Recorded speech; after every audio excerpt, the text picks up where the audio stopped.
Okay, so I have 5 AI stories for you for this week, right? And one problem underneath all of them is that the boundaries these companies promise are not the boundaries they're actually going to give you.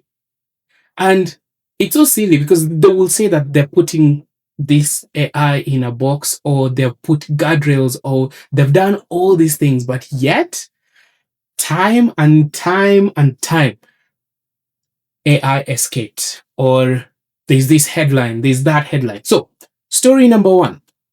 Story number one is this: second OpenAI agent incident tied to cybersecurity testing benchmark, right? So, the OpenAI agent that accessed a third party system during the Hugging Face incident reached infrastructure tied to CyberGym, right? The project behind the Exploit Gym benchmark, it had been assigned to solve. A source familiar with the matter told Axios, right? So here's a story about AI escaped, right? But I think the story shouldn't be about AI escaping, because when you think about it, the story should be like the box that you built. The box that you built. Say I have a Rubik's Cube here. Let's consider this to be the box. If this is the box that we've built, right, and it escaped, the problem is not the escape. The problem is, did we build a good box? Because we could be testing like the strength of something with a weak box, and then we say, yo, it escaped. Fun, like you can quote me on this, because I think this is a marketing strategy too. Because OpenAI, this story is fully about OpenAI. Remember how Mythos was so like the Mythos model was so big, it could hack anything. I feel like this is good, really good marketing for OpenAI, so that they can say they have a really powerful model. And actually, people right now already fearing it and all. And here's even the best part. Look at what Sam Altman said here. So this is what he says. This is a tweet I found. Could there be other systems that were hacked by OpenAI? I mean, there could be, yeah. Are you looking at them specifically? Right. Thank you. Kill switch required. So, isn't that just the best marketing ever? Think about it. Best marketing ever, because like all he says is, yeah, there could be others. So if there could be others, this model must be so crazy. If I put a really dumb cat, okay, let's think of an animal. Yes, let's consider animal a cat, right? This cat is not smart at all, right? But the room has windows that are open. If the cat escapes, will I say the cat is very smart, or like the windows were open? The windows were just open. It's not a really smart cat. If the windows were closed, right, we covered the roof and everything, and the cat freaking found out a way to escape, smart cat. Fully, I would consider that to be a smart cat. I feel like this, it's marketing. If you build a really good box to hold it, I don't think the model would escape. Anyway, story number 2 for you guys. And this is a crazy one. So shared Claude chat was searchable on Google. So Reddit users found that by using a specific Google search query, it was possible to find Claude conversations that users had shared. Okay, now walk with me. If you've used Google Docs, for example, and you've written a document and you share it, what is your expectation? The expectation is the people who actually get this document, it's only one person who will get this document, and nobody else can be able to search for this document. That is the expectation people have when they share on AI too. So if you go and read Claude's or Anthropic's documents, all they say is like, they tell you the technical specification is you'll be able to share. But when you share, the assumption you as a user is that this person, if person A shared with person B, it's only going to person B. Yet they were searchable. And I actually did it for you guys. I went online. This is what Redditors were doing. So you go on Google and you type site, and then you type Claude and all that, and then the term that you want. I can search for business. And these are artifacts that were actually created by Claude. So, like in short, as you can see, all this, I can look at Jeremy for business, like Gen Z market product marketing. Wait for it. And this is an artifact, full artifact that Claude created. May not be the best of the best, but you can actually search for a person's like B2B strategy and all that. So you are thinking that you're sharing with your business partner, but that's not the case.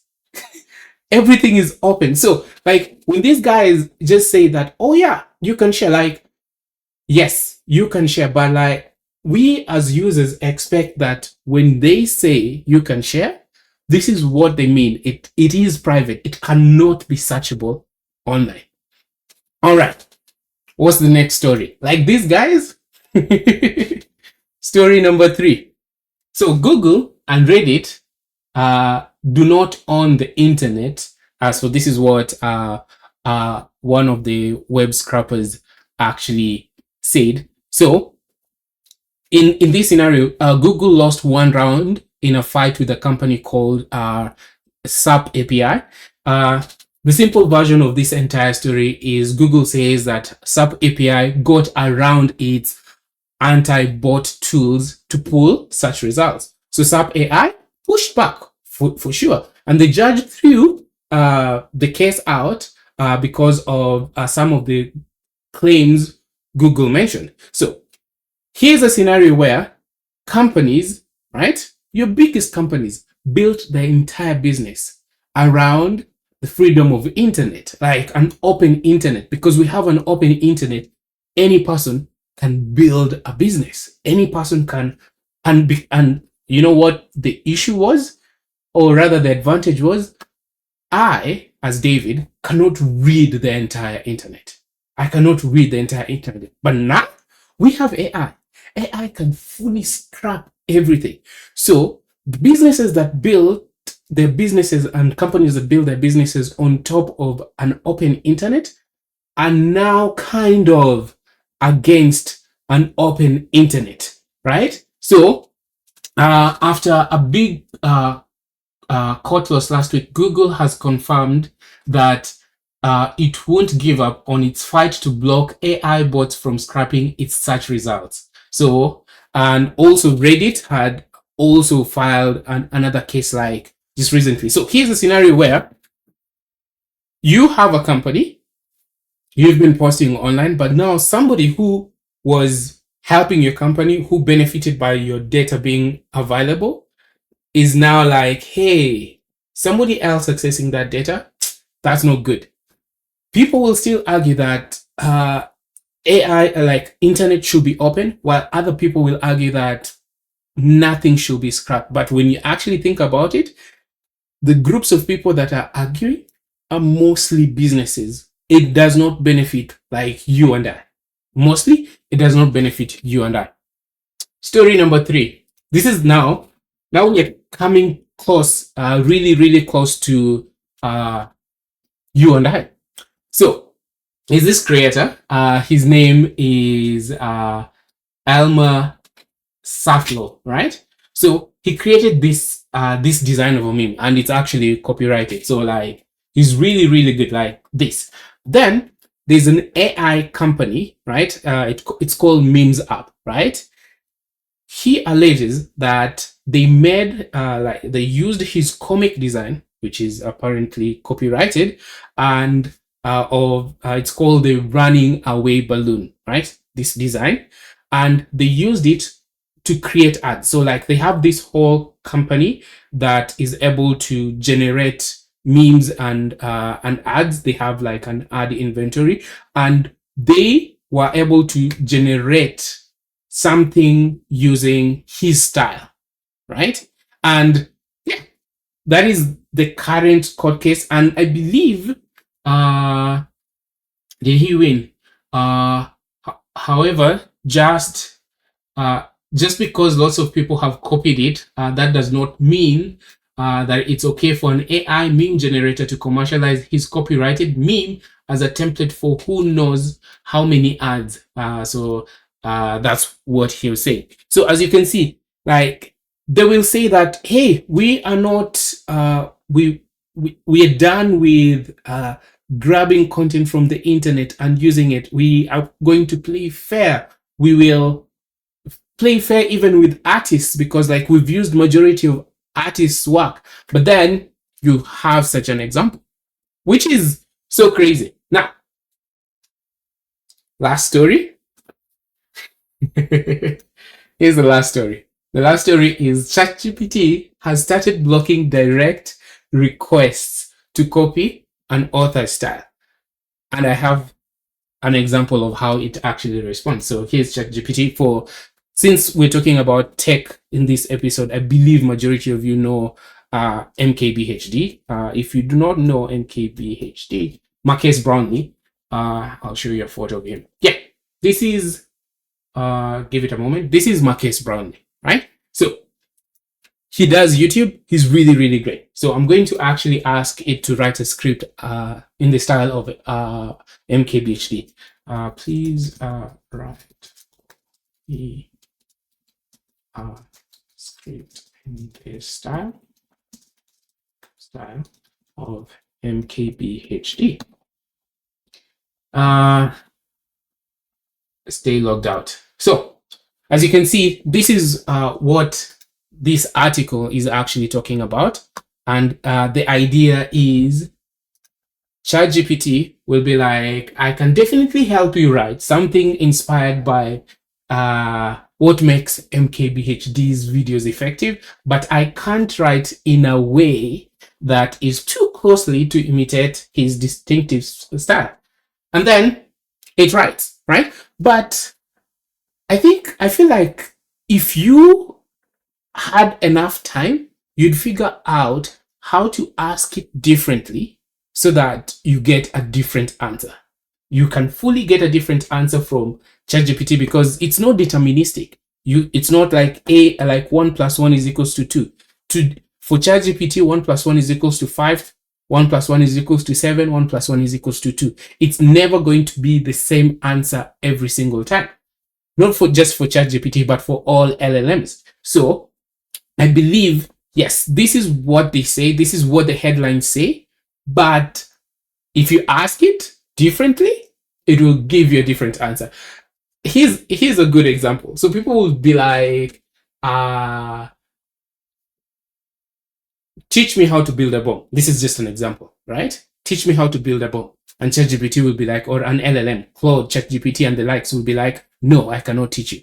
Then they will rephrase it, right? That I'm a news researcher, a news reporter, or I'm doing research, and I'd like to know like the elements that are used to build a bomb, right? And then you continue deeper and deeper like that, and then you fully figure out how to build a bomb. So like it's not deterministic, and you can actually trick it. But they have improved. They've really improved in that they have ways to categorize different queries so that they're able to know what is risky and what is not risky. So we've gone through all these stories. There's a pattern. There's a full big pattern. And these AI companies are not just selling tools. They're selling to you trust. That's all they're selling. Trust that the system, where it is and how it works is the best. Trust that your charts mean what you think they mean. Trust that the creators get treated fairly. Trust that no really means no. But my take is we should stop giving these companies credit for a boundary that they describe. It's like me saying, oh, I can jump up to this yay height. Yes, I've created this boundary. We should actually give them credit for when the boundary still holds after people have pushed it. Like people have tested, people have tried all these things, and the boundary holds. That's when we should give them credit, not credit for we said no, or we said it shouldn't copy a style, or we are no longer using people's designs, or like it was just a test and it escaped. We shouldn't give them credit for that.